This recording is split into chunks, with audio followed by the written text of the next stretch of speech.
There's steel and aluminum, lumber, automobiles, even coffee, and now U.S. President Donald Trump is threatening to slap tariffs on movies going into the States that were, quote, made in foreign lands. There was a collective gasp from Canada's film production industry following that declaration, and joining us to talk about how tariffs could affect filmmaking in Canada, Emmy-nominated casting director and producer Nicole Hilliard-Forde. Thank you so much for coming in today. Thank you for having me. Okay, what was your initial reaction to this, Nicole? Nothing is official as of yet, but of course the threat of it is concerning. I think we've demonstrated that as a sector, we're so resilient that it was just a healthy conversation starter. Okay, we're talking about this again, and what does our sector look like, and what is the overall benefit to the sector globally, because we collaborate all the time with so many filmmakers from all over the world. So it's a conversation starter. People are talking, people are writing letters, people are banding together, showing support. It's almost what we've been doing for the last few years, just rallying.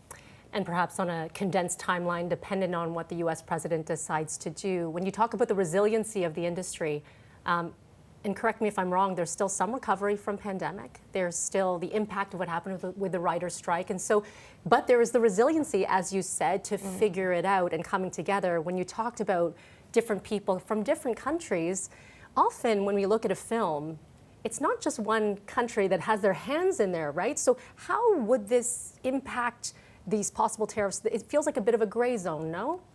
Well, it's hard to even decipher how the tariff would function, at what end of the pipeline and the supply chain that we would even be talking about, because to make films and television is a very long daisy chain of many, many people and vendors and entrepreneurs and businesses. So when you look at the credits for any show, there's a lot of people involved, a lot of companies trading and doing business together. So it's just not even clear at what stage of the pipeline or supply chain we're talking about.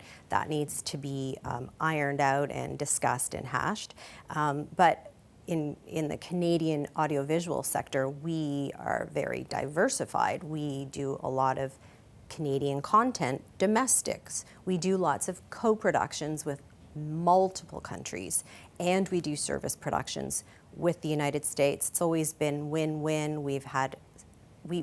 It's an overall beneficial way of doing business using all of these different methods. So we can't understand why there would need to be such a drastic shift in something that's been working quite well and is successful, especially, I mean, if you look at the Canadian Media Producers Association, that's who I would look to, who reports on GDP. I mean, it's an $11 billion sector, so that's the resiliency that I think I'm mentioning, despite pandemic, despite strikes and negotiations and big conversations. They're healthy conversations, but it's resilient. Looking at some of the numbers, Toronto Mayor Olivia Chow citing the U.S. film production creates 30,000 jobs and has a $2.6 billion economic impact in Toronto alone. And then when you look at the tax incentives, the tax credits, there are a lot of moving parts to this. In slapping a tariff, this will have major impact. Are you concerned in any way on what this could do short-term, long-term? Well, even just recently, there have been letters from the producers' guilds and collective bargaining units and film alliances within the United States writing a letter to the president, you know, stating that they are intrigued by the proposal, but could they have discussion about the methodology to bolster jobs there. So, I mean, people are willing to have these conversations and strategize and find really good solutions. I don't know that the tariffs are actually going to materialize in quite the way that they were suggested last week. I think it's still just an ongoing conversation. Finally, for you, as we've seen a lot of politicians responding to the tariffs in different sectors, they said, okay, well, maybe this is an opportunity domestically. Do you see it as an opportunity for Canadian content?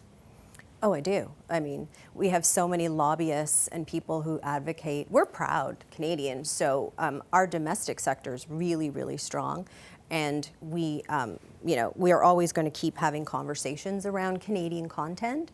We are very protective of our cultural identity, but we're also just really good and productive at making audiovisual content, and I think that's just demonstrated and empirically proven, and we're top class and people love to work with us. So there's also a really good opportunity there that I've heard independent producers discuss about creating treaty between the United States and Canada, for which there isn't one, and we have many with other countries. Perhaps that's a conversation that needs to happen, and see what happens. I mean, I think that's what it is. We'll see what happens, because again, nothing is official, nothing is set in stone. The conversations are rolling, and that is a positive. We shall see. Nicole Hilliard-Forde, appreciate you taking the time with us. Thank you. Thank you. Easy peasy.